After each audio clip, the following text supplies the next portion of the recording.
Speech 3, Fighting Poverty with Passion.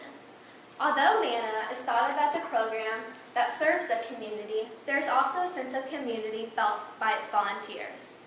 Manna has no formal mission statement of its own, but Proverbs 19:17 sums it up well in saying, "He who is kind to the poor lends to the Lord, and he will be rewarded for what he has done." God identifies with the poor to that extent, for what is done for them is truly done for him. More recently, the church as a whole has adopted a vision statement which places a high value on presenting the good news in a relevant way to our culture. I think of this good news as being multifaceted, showing in tangible ways that we care about people is a necessary part of introducing them to the love of God. Manna is exactly this, showing the love of God. We need to focus on the issues of Manna so that we can evolve our program to better serve our community. There is no doubt that Manna is perfectly located. According to a census done by citydata.com, residents with income below the poverty level in 2009 for Houston was at 20.6%, over 3% higher than the state poverty level, which only reaches 17.2%. It is clear that many of Houston's residents would depend on a program like Manna.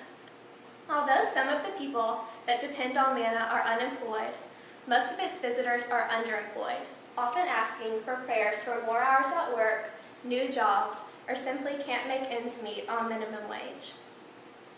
70% of our visitors are Hispanic. Most of them come with larger families. Our non-Hispanic members are often, but not always, a bit older. Manna is definitely a supplement, not anyone's sole means of support. Because our visitors can only come in once every other month, it is used more as an extra boost to get them through the month, not something to be strictly dependent on. Some people come faithfully every 2 months. Others just come twice a year or so if they are in need. Like with any program, Manna must receive funding to be able to support its services. Manna is funded almost entirely by BAML members. It exists outside the normal budget. All food, clothing, and cash comes as gifts above and beyond the regular giving of our members, and on occasion we even receive checks from non-members. A common question asked by new volunteers is if we help out financially. Manna does get many requests for cash assistance, but is not able to provide anything other than food or clothing.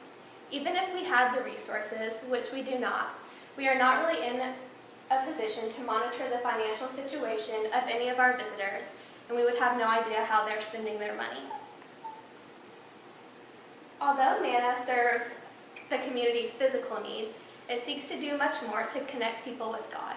One of the biggest issues Mr. Slotman stressed to me was to give people more than just a sack of food and some clothes. As with any ministry, you'll face many joys and disappointments. He said that one of the biggest disappointments is that very few of Manna's visitors seem to have much interest in spiritual things. Some have visited the church, but not many. Mr. Saltman said that he would never want to make Manna's help conditional and saying we'll help you if you come to church or if you agree to a Bible study, but he seeks to find a better way to minister to these people on a deeper level. If we only serve the needs of these people physically, we've only done a small part of our job. People often question these types of programs. There will always be debates about the effectiveness of programs like Manna. People will doubt both the motives and the service, asking questions like, can't government agencies or larger charities like NAM not do this thing more efficiently? Or aren't these people on food stamps anyways? And even, how can you be sure you aren't giving to someone who doesn't really need it? The answer to this question is that we can't. There is no way to know if these people really need this help. To me, the answer of whether or not Manna is effective or not depends on what you mean by effective. There's little questioning that NAM, which is also a nonprofit agency serving basic human needs, has greater resources than we do.